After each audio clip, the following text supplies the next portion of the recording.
بسم اللہ الرحمن الرحیم۔ معرف القرآن سورہ بقرہ کے سبق نمبر 60 میں خوش آمدید۔ گزشتہ سبق میں ہم نے آیت نمبر 104 سے 107 تک کا لفظی اور بامحاورہ ترجمہ پڑھا ہے۔ آج کے سبق میں ہم انہی آیات کی تفسیر پڑھیں گے۔ پہلی آیت دیکھیں، اللہ تعالیٰ ارشاد فرما رہے ہیں کہ اے ایمان والو، تم راعینا کا لفظ نہ استعمال کرو بلکہ اس کے بدلے میں انظرنا کا لفظ استعمال کرو۔ دیکھیں، مسئلہ یہاں پر یہ تھا کہ بعض یہودی تھے جو کہ مدینہ کے اندر رہتے تھے، انہوں نے ایک شرارت کی تھی کہ نبی کریم صلی اللہ علیہ وسلم کے پاس آ کے لفظ راعینا کے ذریعے سے آپ صلی اللہ علیہ وسلم کو مخاطب کرتے تھے۔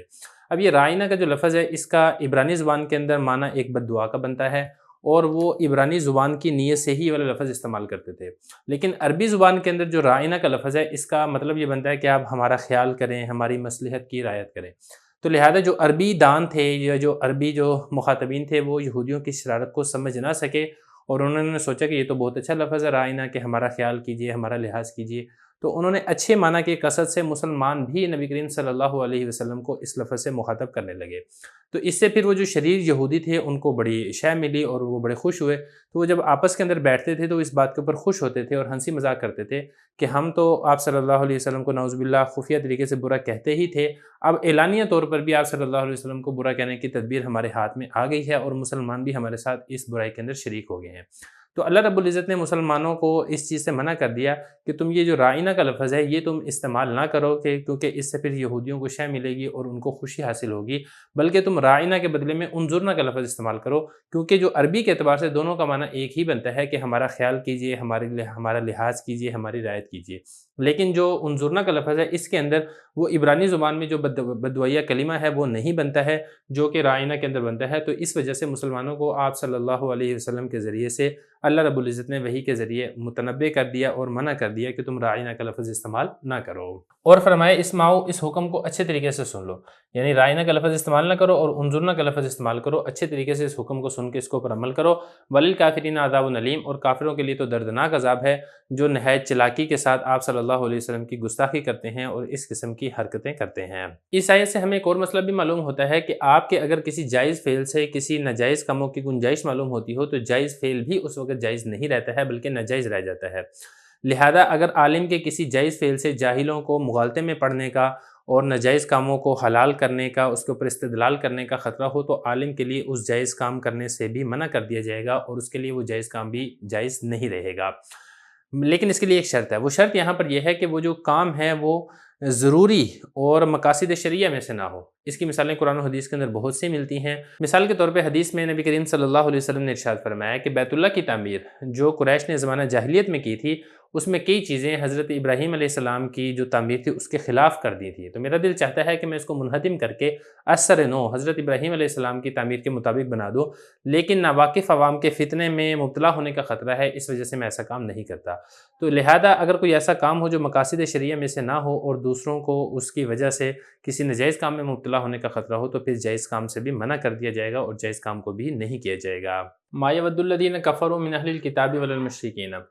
نبی کریم صلی اللہ علیہ وسلم کے ساتھ یہودیوں کا جو برتاؤ تھا اوپر کی آیت کے اندر بیان ہو چکا ہے۔ اس آیت کے اندر جو یہود کا مسلمانوں کے ساتھ برتاؤ ہے اس کو بیان کیا جا رہا ہے کہ بعض یہودی وہ مسلمانوں سے یہ والی بات کہا کرتے تھے کہ باخدا، اللہ کی قسم ہم دل سے تمہارے خیر خواہ ہیں اور ہزار جان سے ہم پسند کرتے ہیں کہ اگر تم کو دینی احکام ہمارے احکام سے بہتر عنایت ہوں تو ہم بھی ان کو قبول کر لیں، لیکن مسئلہ یہ ہے کہ تمہارا دین ہمارے دین سے بہتر اور اچھا نہیں ہے، جس کی وجہ سے ہم تمہارا دین قبول نہیں کرتے ہیں۔ تو اللہ رب العزت نے انہی یہود کے اسی دعوے کی تکذیب کرتے ہوئے یہ والی بات ارشاد فرما رہے ہیں، ما یود الذین کفروا من اہل الکتاب، کہ ذرا سی بھی یہ والی بات پسند نہیں کرتے ہیں کافروں میں سے جو اہل کتاب ہیں، اور اسی طریقے سے مشرکوں میں سے جو کافر ہیں، یہ والی بات پسند نہیں کرتے کہ تمہارے اوپر تمہارے رب کی جانب سے کوئی خیر کوئی بھلائی کی چیز نازل ہو کہ ہم بھی اس کی اتباع کر کے ہم بھی اس کو قبول کر لیں۔ ان کو تمہارے ساتھ حسد ہے، اور حسد کرنے کی وجہ سے کیا ہوتا ہے؟ کچھ بھی نہیں ہوتا ہے۔ واللہ یختص برحمتہ من یشاء، اللہ تعالیٰ خاص کر لیتا ہے اپنی رحمت سے جس کو وہ چاہتا ہے، جس کو اللہ تعالیٰ کو منظور ہوتا ہے کہ اس کے اوپر رحمت نازل ہو تو اللہ تعالیٰ اس کو مخصوص کر لیتے ہیں، اور اللہ تعالیٰ تو بہت بڑے فضل کرنے والے ہیں۔ تو خلاصہ یہ ہے کہ یہودیوں کے دو دعوے تھے، ایک ان کا دعویٰ یہ تھا کہ یہودیت یہ اسلام سے بہتر ہے، اور دوسرا ان کا دعویٰ یہ تھا یہودیوں کا کہ ہم مسلمانوں کے خیر خواہ ہیں۔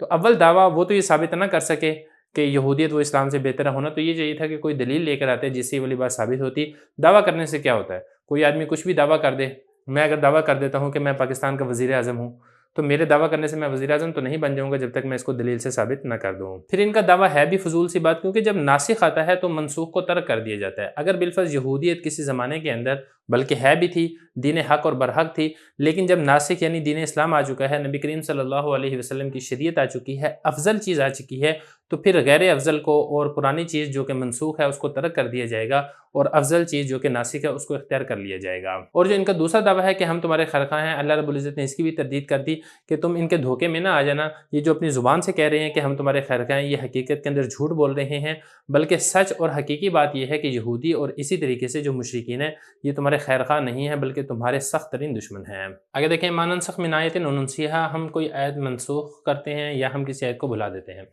اصل میں جب تبدیل قبلہ کا واقعہ ہوا ہے تو یہود نے اعتراض کیا، اسی طریقے سے مشرکین نے بھی جب بعض احکام کو منسوخ کر دیا گیا تو اس پر اعتراض کرتے تھے اور طعن و تشنیع کرتے تھے، تو اللہ رب العزت ان کے طعن و تشنیع اور اعتراضات کا جواب دیتے ہوئے یہ والی بات ارشاد فرما رہے ہیں۔ تو اللہ تعالیٰ فرما رہے ہیں کہ ہم کسی آیت کو منسوخ کر دیں،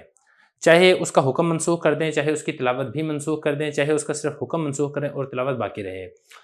او ننسیھا، یا ہم کسی آیت کو بھلا دیں، یعنی اس کو ذہنوں سے ہی بالکل فراموش کر دیں، تو یہ کوئی اعتراض کی بات نہیں ہے، ناتی بخیر منہا ومثلھا، کیونکہ اس کے اندر کوئی نہ کوئی مصلحت ہوتی ہے، ہم اسی آیت سے بہتر کوئی آیت یا اسی کی مثل کوئی اور آیت اور کوئی اور حکم لے آتے ہیں۔ الم تعلم ان اللہ علی کل شیء قدیر، اے معترض، اے اعتراض کرنے والے، تجھے کیا اس بات کا علم نہیں ہے کہ اللہ تعالیٰ ہر چیز پر قادر ہے؟ تو جب وہ ہر چیز پر قادر ہے تو مصلحت کی رعایت رکھنا اس کے لیے کون سی کوئی مشکل بات ہے؟ اگر اللہ تعالیٰ نے بالفرض کسی آیت کو منسوخ کر دیا ہے یا کسی آیت کو بھلا دیا ہے، اس کی سلطنت کے اندر، اس کی قدرت کے اندر کوئی اور شریک نہیں ہے، تو وہ مصلحتوں کی رعایت کرتے ہوئے دوسرا حکم دینے میں کوئی اور اس کے ساتھ مزاحم نہیں ہو سکتا ہے، مزاحمت اور مخالفت نہیں کر سکتا ہے۔ اللہ رب العزت کی ذات جب قادر ہے تو پھر اس سے بھی اچھی آیت اور لا سکتی ہے اور لے آتی ہے۔ تو یہ اللہ تعالیٰ نے فرمایا الم تعلم ان اللہ لہ ملک السماوات والارض، کیا تمہیں معلوم نہیں ہے کہ اللہ تعالیٰ کے لیے ہی ملکیت ہے، اللہ تعالیٰ کے لیے ہی سلطنت اور حکومت ہے آسمانوں اور زمینوں کی؟ تو جب اللہ تعالیٰ قادر مطلق ذات ہے، اللہ تعالیٰ کا حکم زمین و آسمان کے اوپر چلتا ہے، جن و انس کے اوپر چلتا ہے،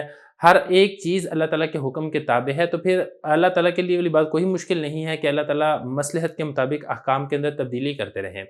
وما لکم من دون اللہ من ولی ولا نصیر، اور تمہارے لیے اللہ تعالیٰ کے علاوہ نہ ہی کوئی دوست ہے اور نہ ہی کوئی مددگار ہے۔ تو جب اللہ تعالیٰ ہی دوست ہیں تو پھر ظاہر ہے مصلحت کی رعایت بھی ضرور رکھیں گے، اور اللہ تعالیٰ ہی جب مددگار ہیں تو مخالفین کا جو اعتراضات ہے اور مخالف کی جو دشمنی ہے، اللہ رب العزت اپنے بندوں کو اس سے بھی محفوظ رکھیں گے۔ ما ننسخ من آیۃ او ننسیھا، اس آیت کے اندر اللہ رب العزت نے کسی آیت کے منسوخ ہونے کی جتنی صورتیں ہو سکتی ہیں سب کو جمع کر دیا ہے۔ اصل میں جو نسخ کا لفظ ہے لغوی طور پہ اس کا مطلب ہے زائل کرنا اور لکھنا، یہ اس کا معنی آتا ہے، اور تمام مفسرین امت کا اتفاق ہے کہ نسخ سے مراد ہے کسی حکم کا یا تو بالکل زائل کر دینا، اس کو منسوخ کر دینا، اور اب یہ جو حکم منسوخ ہوگا اب اس میں دو صورتیں ہو سکتی ہیں، یا تو یہ ہے کہ اس حکم کے بدلے میں کوئی نیا حکم جاری کر دیا جائے، تب بھی ٹھیک ہے کہ سابق حکم جو ہے اس کو بالکل ختم کر دیا جائے، اور یا پھر یہ ہے کوئی نیا حکم جاری نہ کیا جائے، صرف اور صرف حکم کو ختم کیا جائے اور اس کے بدلے میں کوئی نیا حکم نہ لایا جائے، دونوں طریقوں سے منسوخ ہوتا ہے۔ کسی حکم کا منسوخ ہونا دنیا کی حکومت اور اداروں کے اندر بھی ہوتا ہے، ایک حکم منسوخ کر کے دوسرا حکم جاری کر دیا جاتا ہے،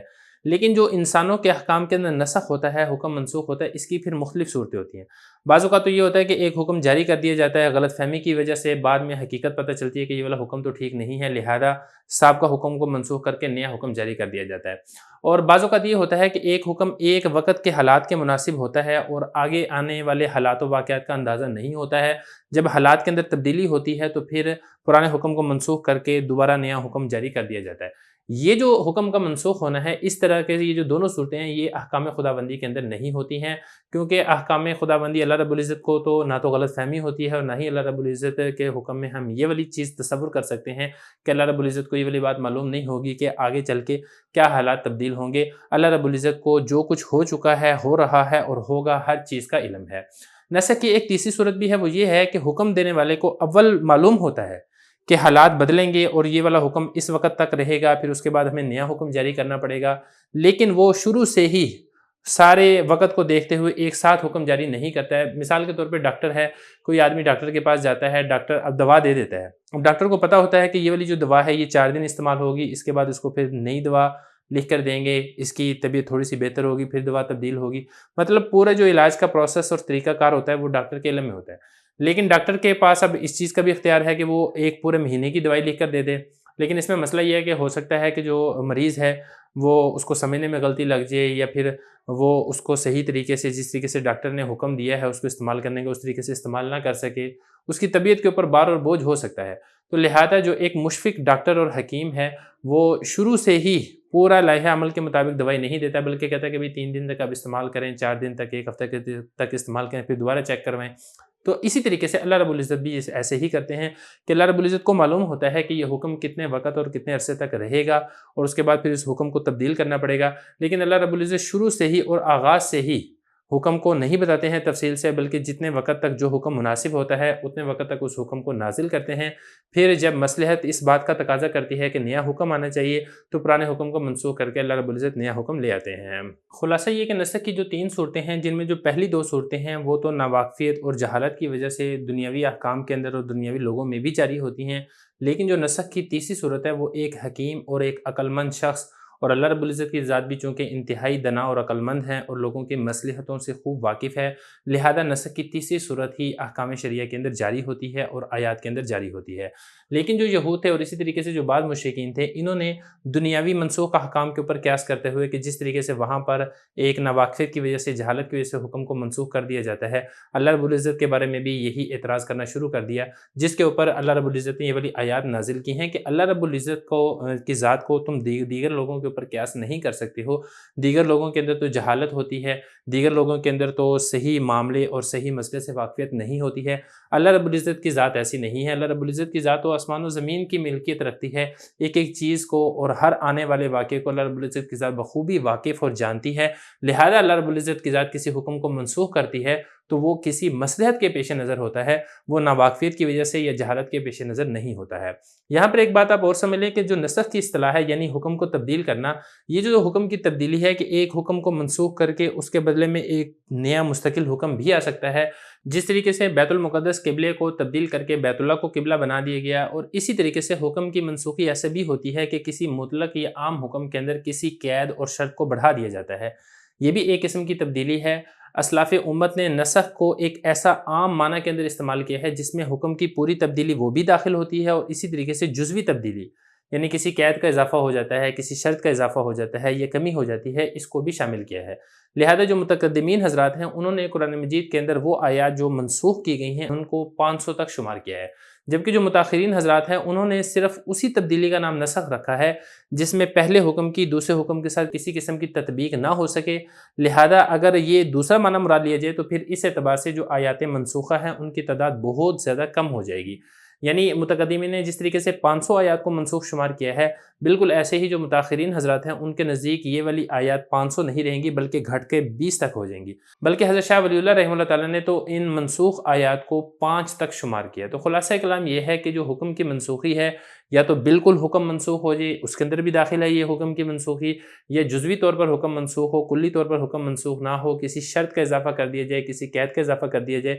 تو یہ بھی نسخ کے تحت داخل اور شامل ہے۔ او ننسیھا، یا ہم بھلا دیں۔ دیکھیں یہ جو ننسیھا کا لفظ ہے یہ انسا اور نسیان سے لیا گیا ہے، مطلب اس کا یہ ہے کہ جو اللہ رب العزت آیت کو منسوخ کرتے ہیں تو منسوخ کرنے کی ایک صورت یہ بھی ہوتی ہے کہ وہ آیت نبی کریم صلی اللہ علیہ وسلم اور تمام صحابہ کرام کے ذہنوں سے بالکل بھلا دی جاتی ہے۔ اس طریقے سے بھی اللہ رب العزت نے بعض آیات و احکام کو منسوخ کیا ہے۔ بہرحال تفصیل کی گنجائش یہاں پر نہیں ہے، اگر آپ اس کی تفصیل جاننا چاہتے ہیں تو اصول فقہ کی کتابوں میں آپ اس کی تفصیل دیکھ سکتے ہیں۔